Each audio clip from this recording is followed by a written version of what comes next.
New World is a brand new survival MMO from Amazon Game Studios. The game was originally planned for release in 2020, but after player feedback from their testing periods, the game received, let's just say, less than stellar reviews. Rather than releasing the game in that state, the devs decided to delay the game for a full year. In that year, they made tons of changes and added a large amount of content, resulting in a game that's quite a bit different than it was back then. But is it any better now than it was then? Now, before I get started, I want to note that this is my first impressions of the game as it stands right now. While I have a lot of experience in the MMO genre, I didn't participate in any previous New World tests, so this video is more of a fresh perspective rather than a comparison of versions. So with that out of the way, let's get into the first major thing players wonder when looking into a new MMO. Is the game pay to win? This has been a really hot topic in the New World community because it came out that the developers plan to have XP boosts among other pay to win items available for purchase. I'm pleased to say though that after receiving heaps of backlash for this, these were completely cut out of the game. As of now, the cash shop offers purely cosmetics. It's always possible that pay-to-win mechanics could be reintroduced to the game, but after all the backlash they received, I would imagine they're going to think twice before trying anything like that again. However, the fact that it was brought up and originally planned does make me concerned for this issue, as it may crop up again. But as of now, thankfully, the game features no pay-to-win mechanics whatsoever. Now normally, at this point in the video I would cover combat, but for this one there's something else I want to address first. I mentioned before that this is a survival MMO, and as such this game has some really cool and unique design elements. Originally, this game was actually created as a survival game before the studio decided to shift the project into an MMO. There's still a lot of survival elements from then, and I think they struck a really good balance here, resulting in an awesome hybrid of these genres. One of the main ways that this comes into play is that health regeneration is tied to food buffs. In order to regenerate health, you will need to eat food every 30 minutes, and the better food you're able to get your hands on, the faster this regeneration is. There's also a camping system where you can build a camp out in the world. These act as respawn points while also allowing you to craft basic items like arrows, potions, and food. These systems really serve to immerse you into the world, which is one thing I absolutely love about this game. This is a world you can really just get lost in, whether it's PvP, PvE, gathering, crafting, whatever suits your fancy. The game really pulls you in, especially with this game's gorgeous visuals. I did a huge amount of hunting in this game, just turning off my HUD and trekking through the forest, and it's honestly straight up therapeutic for me. My guildmates certainly appreciated it too, because I ended up with absurd amounts of meat and leather to trade them in exchange for some food and armor. Food and armor that I of course use in combat.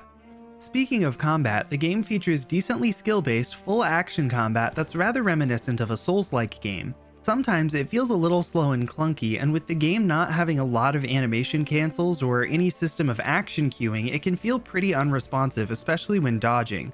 Also, due to the lack of stagger systems, the combat frequently becomes a test of nothing but numbers, while two people just light attack away at each other until whoever has the bigger numbers wins. Despite these complaints, however, the combat feels pretty good overall, and once you get the hang of it, there's a good bit of skill involved with managing the different abilities the game gives you. Also, unlike a lot of games where you can just slaughter through hordes of enemies like it's nothing, every fight in New World feels like a proper fight. And in a genre filled with bad tab target, a competent system like Discount Dark Souls over here is a real breath of fresh air for the genre. This combat system is also elevated by not having traditional classes. Instead, builds are based around where you allocate your attribute points along with the weapons and armor you choose to use. You can pick any 2 weapons you want from 10 different options, and every weapon has 2 separate skill trees. Each weapon has 1 or 2 attributes it scales off of, but there are ways to change the scaling attributes on a weapon, creating a massive amount of build diversity. On top of this, there's 3 weight classes for armor: light, which provides 20% more damage and a fast dodge roll; medium, which has 10% more damage and a quick sidestep; and heavy, which trades its dodge speed for massive defense. A great thing about this is that you're not locked into using any specific armor class, so you're really able to customize your builds to your personal playstyle. To me, the combat system shines the most in small-scale PvP, where the ability to outplay your opponents really keeps you on your toes. Though, as mentioned before, it does sometimes devolve into spamming light attacks and seeing who has the biggest numbers. When it comes to PvP, there's a lot to cover, especially with all of the different modes, so for the sake of time, I'll be doing a separate video on New World's PvP systems soon. Be sure to subscribe so you don't miss that video, and if you'd like to hear my thoughts about other games' PvP systems, I'll have a link to another video I did on the topic as well. Moving on to the PvE side of the game, it features awesome open world content like open world dungeons and world anchor, corruption portals, as well as 5-player instanced dungeons called expeditions and some really great crafting and gathering elements. Starting with crafting, the game pulls heavily from survival games in a good way. While exploring out in the world, I can't tell you how many times I got sidetracked just to go pick some flowers or catch a weird bug I saw on a rock somewhere. What's also cool about this is one of the best ways of leveling up is actually these town board quests, which task you with gathering or crafting things in exchange for money and experience. This makes it so that crafting is heavily rewarded both through the things that you can make for yourself and the things you may make just for quests. There's 7 crafts, 5 refining skills, and 5 gathering skills, so there's really a lot to offer for the RuneScape life skill fiends among you.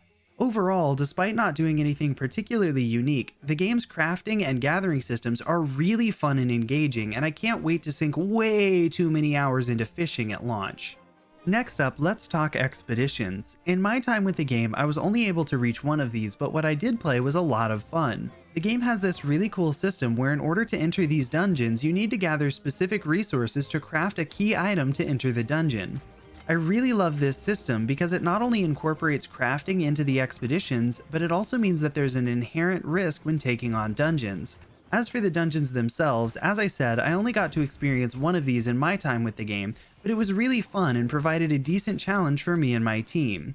There was a boss fight, a mini-boss, good loot, and even some light puzzle-solving elements. There wasn't any real mechanics involved other than the boss spawning lots of ads, but this was only the first expedition, so I'm willing to let this slide in hopes of more mechanically diverse dungeons down the road.